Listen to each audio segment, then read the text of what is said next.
I feel the spirit moving in me. I feel the spirit moving in me.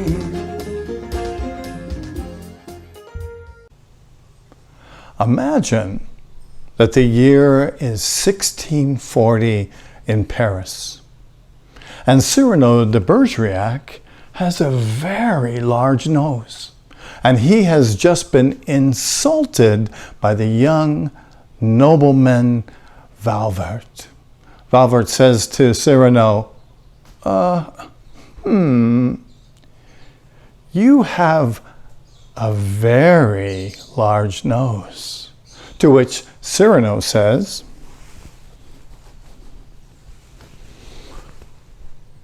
very? Ah, no, young sir. You are too simple. You might have said 100 things with a varying tone. For example, aggressive, "I, sir, if that nose were mine, would have it amputated on the spot." Practical, "How do you drink with such a nose? You must have a cup made specially." Descriptive, "'Tis a rock, a crag, a cape. No, it is a peninsula." Ah, inquisitive. "What is that receptacle? Is it a razor case or a portfolio?" Friendly. "Ah, do you love the little birds so that when they come and sing to you, you give them this to perch on?" Cautious. "Be careful. A weight like that might make you top heavy." Elegant. "When it blows and the typhoon howls and the clouds darken." Dramatic. "When it bleeds the Red Sea." Simple. When do they unveil the monument? Military. "Shh, beware, a secret weapon." Enterprising. "What a sign for some perfumer." Respectful. "Sir, I recognize in you a man of parts, a man of prominence." Literary. "Was this the nose that launched 1,000 ships and burned the towers of Ilium?" These, my dear sir, are things that you might have said, had you some tinge of letters or wit to color your discourse. But wit not so. You never had an atom. And of letters, you need but 3 to write down A, S, S. Ass.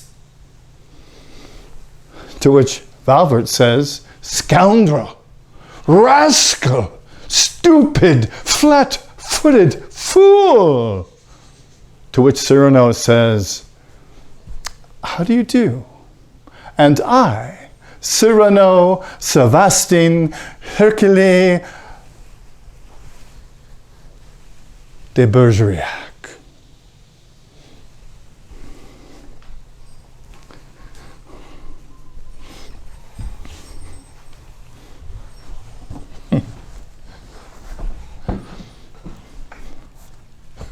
I've wanted to do that monologue, I think since I was, forever, since I was in college, I think.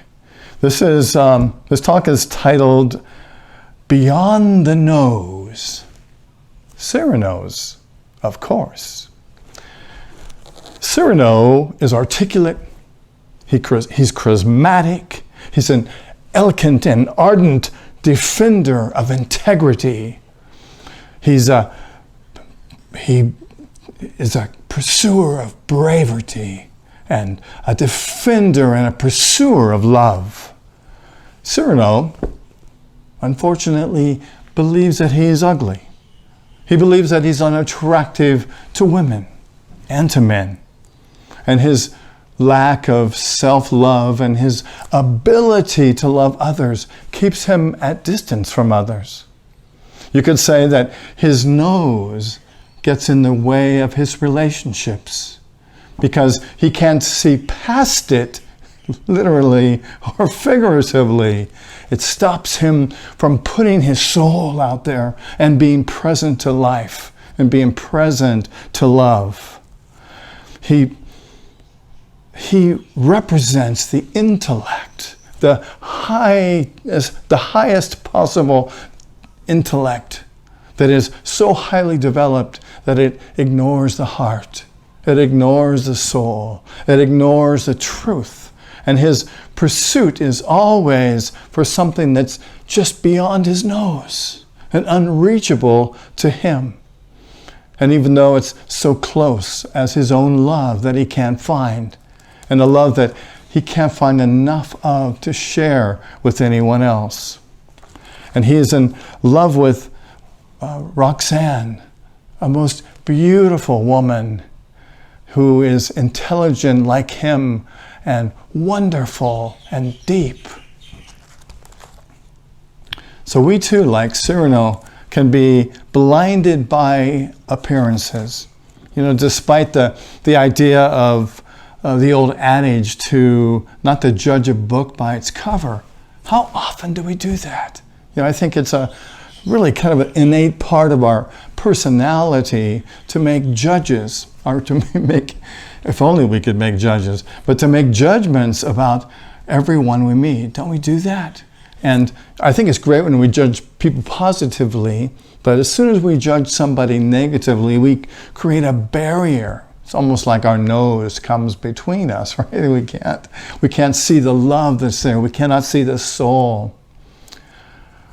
What we don't understand, we fear. What we fear, we judge as unworthy. And what we judge as unworthy, we attempt to control. And what we cannot control, we attack. Cyrano was an incredible fencer. At one point in the play, he takes on 100 men at one time, single-handedly, and defeats them. And what he wants more than anything in the world is love. But because he can't see his way to finding that love, he puts up this front to be this great fighter. And instead of allowing love to come to him, he pushes it away through his aggressive attitude. And rather than embracing himself and embracing others, he fights with them, therefore creating more enemies and perpetuating the loneliness that he feels in his life. You know, I like the Garden of Eden story from the book of Genesis. Do you remember it? You know that Adam and Eve are in the Garden of Eden and they're having a great time and they're pure and they're innocent and everything is beautiful. And if you can imagine it, probably a lot like Maui, waterfalls and ocean and beautiful places to be. And they're in this incredible place. And in the Garden of Eden is also the tree of knowledge, and the knowledge of good and evil. And they're warned by God not to eat the fruit of the tree of the knowledge of good and evil. But they do it anyway. And something interesting happens when they do. They lose their innocence. They lose their ability to see love everywhere because they begin to judge each other. They even judge God. They judge their circumstances. They judge each other. They judge the fact that they are naked and cover themselves up. And we, in the same way, when we get into negativity and judgment and seeing things as right or wrong, we move out of the garden of Eden into wilderness. So the message really is for us to try and stay in this Garden of Eden, to stay out of the negativity. You know, we experience life from our hearts. We really evaluate every situation that we're in from this monitor within our being of our heart. And our heart determines whether we're having a joyful experience or not. And it is when we get into judgment and separation that we find that we're dissatisfied with our lives and our love. And when our heart is open, we fall in love.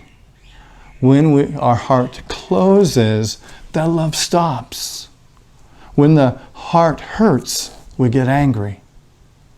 If our hearts stop feeling all together, we feel empty.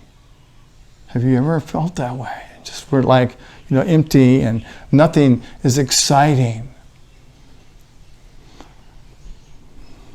Cyrano is so concerned with what people think of him that he pulls away and he cannot be in his heart because he feels judged.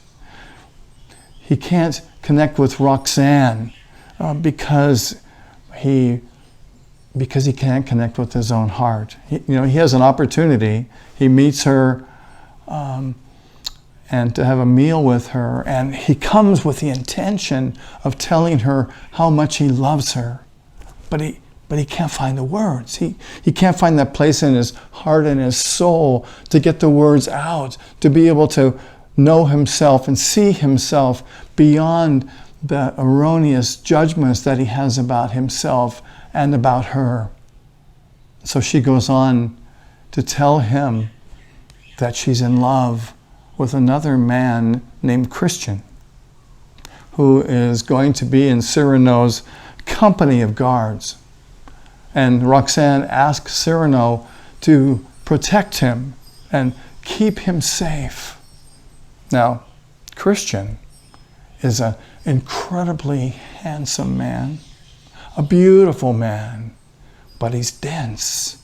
And the truth of it is, he's not a good partner for Roxane. But she, in the same way as Cyrano, cannot get past the appearances. And so she's stuck there, and she sees Christian's beauty and is drawn to his beauty and desires him. So Roxane is making the same mistake that Cyrano is, and judging only by appearances. Christian and Cyrano have a discussion, and Cyrano agrees to write letters for Christian to Roxane. And, because Christian can't write, he isn't very bright, and Cyrano sees this as an opportunity to, in a way, get closer to Roxane. So he writes her these incredible, beautiful letters, and as a result, Roxane just falls more and more in love with Christian.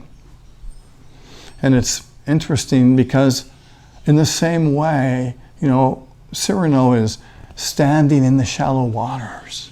He doesn't have the gumption or the understanding or the ability where he's at to really go deep and to love deep. And so he allows Christian to fall in love with Roxane through his letters, and for Roxane to fall in love with Christian through the letters that Cyrano writes. There's a great scene that I like, probably my favorite from the play, and it takes place outside Roxane's house, and she's standing on a balcony, really reminiscent of Romeo and Juliet. And she's up on the balcony, and Cyrano and Christian come up, and Cyrano pushes Christian out into the opening where he can be seen. And he starts to talk, and he can't think of the right things to say, and so Cyrano tells him what to say. And they have this great dialogue. And Christian is telling Roxane all these silly things. And finally, Cyrano pushes him out of the way, goes out into the darkness, and stands and says beautiful things to Roxane. So beautiful that he wins a kiss for Christian from Roxane. Wow. And soon Roxane and Christian are married. And a jealous officer who also likes Roxane was angry that Christian married her, so he sent Christian to the front in the army. And in a few days, Christian was killed. 15 years later, Roxane is in a covenant, and our convent rather, and Cyrano goes and visits her every week. And on his last visit to her, as he's on the way there, someone drops a brick off the balcony and hits Cyrano in the head. So he shows up bandaged under his hat, and they sit down and he's talking to Roxane, and he says to her, "Can I read the last letter that Christian wrote you?" And of course, she has the letter on her, and she takes it out, and Cyrano begins to read this letter, and he's reading it word by word, and it gets darker and darker, and pretty soon it's completely dark. So dark even that Cyrano puts the letter aside and continues to recite the letter. And Roxane realizes that it is Cyrano that she's in love with. And she says she's finally found the soul that she has been in love with all along. And then Cyrano removes his hat, revealing the bandaged head. And Roxane declares that she loves him. And he stands up and he draws his sword and he starts to fight his old enemies of falsehood and judgment and prejudice and compromise and unworthiness, limply slaying them in the air and then falling to his knees and then his head into Roxane's lap. She kisses him and he smiles and he dies. And she says that she's loved only one man and lost him twice. You know, Cyrano's head injury is symbolic of us getting out of our heads so that we can focus on the experience of love that's in our hearts. Cyrano and Roxane are finally able to get out of that place of judgment and to see each other's souls, to know truly who they are. Unfortunately, for this story, it's too late. But it's not too late for us to learn the message of this incredible tragedy. And that is that we have this amazing love within ourselves, that we have this amazing ability to behold people's souls. You know, and instead of judging people by the color of their skin or by the shape of their skin or the size of the person, if we can just look at them and say, you know, I see you. You know, I see who you are. I see your soul. And imagine how that for you can change the reality of your experience and for people you're with. You know, imagine saying to the one you love, I see your soul. I know who you are. Imagine saying to a friend, I see your soul. I know who you are. Imagine to a stranger. You might not want to say it, but you can think it. I see your soul. I know who you are. Imagine to someone who you have a hard time with. to say, I see your soul. I know who you are.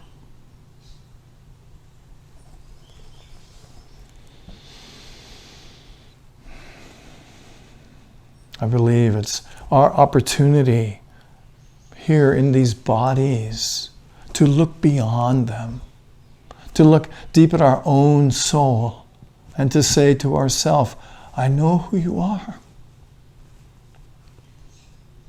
I see your soul. Imagine a world, a community, humankind able to look beyond appearances and to behold each other's soul and to love each other at that level. To say, I see your soul. I wish you well. May you not be in pain. I see your soul. I see your soul. May you be in peace. I see your soul. May you live and be happy. I see your soul, and I behold the Christ in you. I see your soul, and I behold the Christ in you. Let's say that together. I see your soul, and I behold the Christ in you. Namaste. I invite you to close your eyes. And let's take a deep breath. Breathing into this moment. Opening this incredible muscle, this incredible energy source that is our hearts. Opening, loving, embracing all life, all humankind. I see your soul.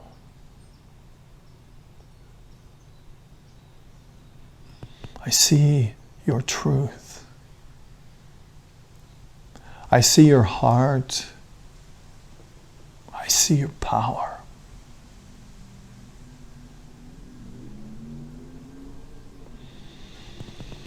Breathing in and breathing out.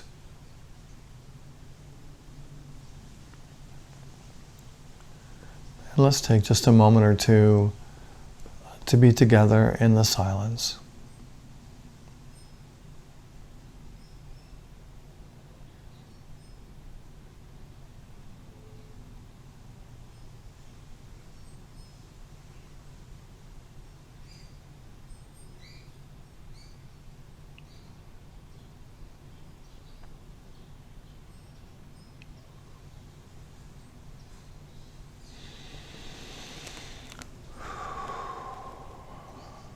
Breathing in and breathing out. And let's slowly let our awareness return back to this moment to give thanks for this day, for this lifetime, for this journey, for this planet, and for the healing that is happening right now, both in terms of the coronavirus as well as the virus of racism. Let us behold the truth for all life, knowing that we are one life, one soul, one being.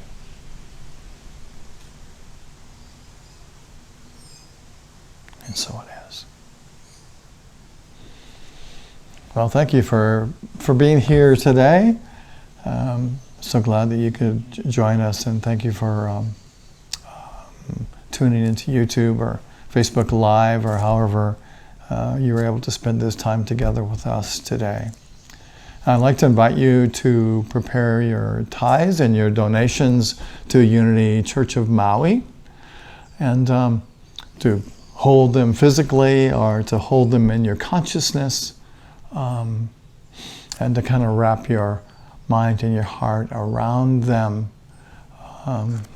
And we thank you in advance for your gifts, because they allow us to continue doing what we're doing.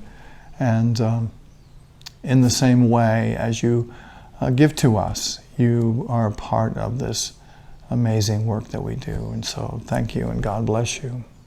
So as we hold our gifts, let's pray together our affirmation of prosperity, which begins: through a grateful, giving heart, my mind and life overflow with the abundance of God's all-providing, infinite supply. And so it is. Amen. Let's see, just a couple announcements today. We have our usual Zoom meeting today at 11 o'clock, today being Sunday. And you can find the link to our Zoom meeting in our newsletter. There's a clickable link there, and you can also go to our webpage, unityonmaui.org, and there is a link there. You click on that link and you'll join us in our Zoom room for our afternoon or before noon talk about this talk and whatever else is going on for you on this beautiful day. And also Wednesday at noon, we have our Zoom meditation and daily word reading, and those links are also in the newsletter and on our webpage. And if you enjoy our services, you can find more on our YouTube page, Unity Church of Maui YouTube. And please subscribe while you're there. It helps to continue our access, and the more popular we are, the more views we get, and the more people our message reaches. So thank you for doing that. And let's see, I think that is about it. So thanks again for joining us today. I hope that you have a really lovely day and an incredible week.